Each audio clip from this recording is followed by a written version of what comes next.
Assalamualaikum warahmatullahi wabarakatuh. Selamat datang di mata kuliah Sebelum kita masuk di konsep pemrograman berorientasi objek, mungkin ada lebih baiknya kita mengenal dulu mengenai pemrograman prosedural. Mungkin ada teman-teman yang sudah pernah mempelajari mengenai pemrograman prosedural. Mungkin di sini saya akan review sedikit mengenai pemrograman prosedural. Pemrograman prosedural sendiri merupakan jenis bahasa pemrograman yang membagi perintah program menjadi bagian-bagian yang lebih kecil, sehingga nantinya bagian tersebut akan diurutkan secara sistematis. Nah, jika sudah, komputer akan melaksanakan perintah sesuai dengan urutan yang sudah kita tetapkan sebelumnya. Sehingga pemrograman prosedural ini dapat disimpulkan sebagai serangkaian tugas yang diselesaikan dalam bentuk fungsi ataupun prosedur. Nah, setelah itu barulah kita masuk ke dalam pengertian dari PBO atau pemrograman berorientasi objek. Nah, pemrograman berorientasi objek sendiri ini merupakan jenis pemrograman yang berorientasikan kepada objek. Jadi, semua data dan fungsi di dalam paradigma ini dibungkus dalam kelas-kelas atau objek-objek. Nah, setiap objek nantinya dapat menerima pesan, memproses data, serta mengirim pesan ke objek lainnya. Nah, pada PBO, PBO ini merupakan jenis pemrograman di mana programmer mendefinisikan tidak hanya tipe data dari sebuah struktur data, tetapi juga jenis operasinya yang dapat diterapkan pada struktur data tersebut. Nah, salah satu keuntungan utama dalam teknik pemrograman berorientasi objek daripada teknik pemrograman prosedural yaitu memungkinkan programmer untuk membuat modul yang tidak perlu diubah ketika sebuah objek jenis baru ditambahkan. Nah, seorang pemrogram hanya dapat membuat objek baru yang mewarisi banyak fitur dari objek yang sudah ada, sehingga hal ini membuat program dari teknik pemrograman berorientasi objek menjadi lebih mudah untuk dimodifikasi dibandingkan teknik pemrograman prosedural. Baik, kita masuk di dalam dalam dunia nyata. Nah, dalam dunia nyata, objek itu mempunyai status, operasi, dan interface. Sebagai contoh di sini saya berikan contoh mobil ya. Jadi objek mobil memiliki status yang berupa jenis, warna, kemudian ada plat nomornya. Nah, kemudian operasinya objek mobil tersebut dapat berjalan maju dan jalan mundur. Kemudian untuk interface-nya pada objek mobil ada kemudi, rem, pedal, gas, dan tuas. Nah, seperti yang kita ketahui bahwa semua mobil mempunyai interface yang mirip ya. Jadi, walaupun masing-masing mobil mempunyai mekanisme dan cara kerja yang berbeda, nah sepanjang yang kita tahu, interface dari mobil itu ada kemudi, pedal gas, rem, snelling. Nah, kemudian kita bisa mengemudikan mobil tersebut. Nah, kita mungkin tidak tahu cara kerja dari jenis mesin yang menggerakkan mobilnya seperti apa. Hanya saja kan kita tahu interface-nya itu apa saja. Nah, kemudian ada beberapa jenis mobil yang berbeda, memiliki juga mesin yang berbeda, tetapi menggunakan interface yang sama. Sehingga penggunaan mobilnya juga sama seperti itu. Nah, kemudian kita masuk di objek di dalam software. Nah, jika tadi objek dalam dunia nyata contohnya adalah mobil, objek dalam software di sini juga sama mempunyai status, operasi, dan interface.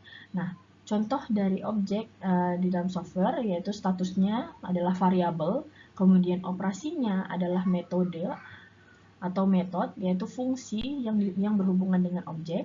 Kemudian interface-nya adalah kumpulan dari metode-metode yang akan digunakan untuk memanipulasi dan berinteraksi dengan objek tersebut. Nah, untuk karakteristik pemrograman berorientasi objek sendiri, di sini ada enkapsulasi atau pengkapsulan, kemudian yang kedua ada pewarisan, ada yang ketiga reusability atau penggunaan kembali, yang keempat spesialisasi, kelima generalisasi, keenam ada polimorfisme atau banyak bentuk, kemudian yang terakhir adalah komunikasi antar objek. Nah, untuk materi mengenai karakteristik pemrograman berorientasi objek ini, kita akan bahas lebih mendalam satu persatu di pertemuan selanjutnya. Nah, untuk bahasa pemrograman yang mendukung PBO sendiri, di sini ada Java, kemudian ada Eiffel, ada C++, Smalltalk, Python, Delphi, kemudian ada juga PHP, ya untuk pemrograman webnya.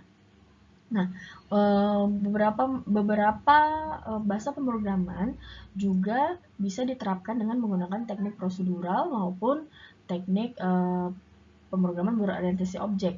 Contohnya PHP dan C++, di mana kedua bahasa pemrograman ini bisa diterapkan di dalam kedua teknik pemrograman tersebut, yaitu prosedural dan juga pemrograman berorientasi objek.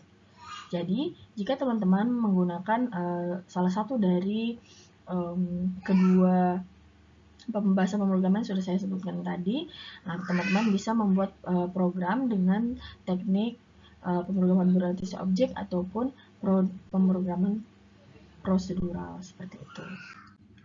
Ya, baik, kesimpulan dari konsep pemrograman berorientasi objek sendiri, di mana dengan menggunakan pemrograman berorientasi objek, maka dalam melakukan pemecahan suatu masalah, kita tidak melihat bagaimana cara menyelesaikan suatu masalah tersebut, atau secara terstruktur, atau bisa dibilang secara prosedural.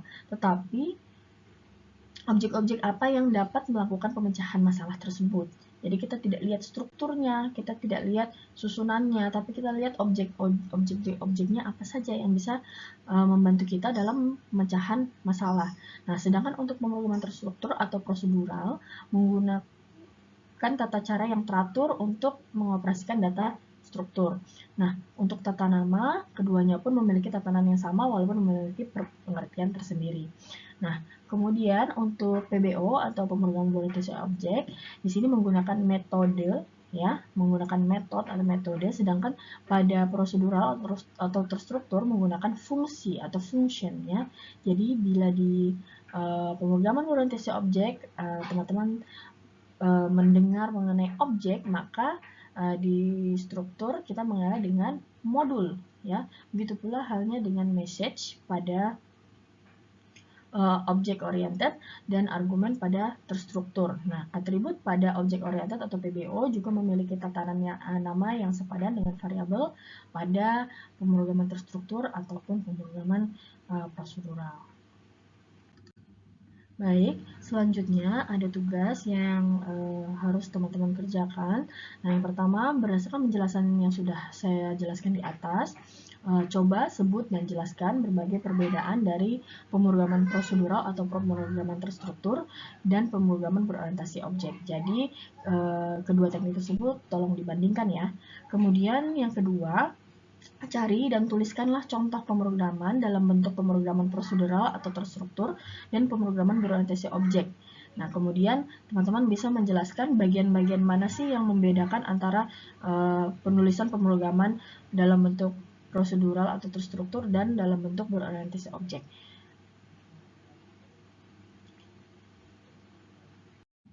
Baik, kita sudah sampai di penutup. Untuk selanjutnya, jika ada pertanyaan, teman-teman bisa langsung meninggalkan pertanyaan di Siakat ataupun bisa langsung menghubungi saya ataupun Pak Priyadi untuk bertanya mengenai materi.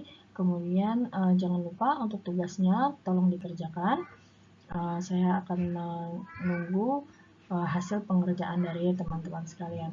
Sekiranya saya cukup sampai di sini. Sampai jumpa di materi selanjutnya. Wassalamualaikum warahmatullahi wabarakatuh.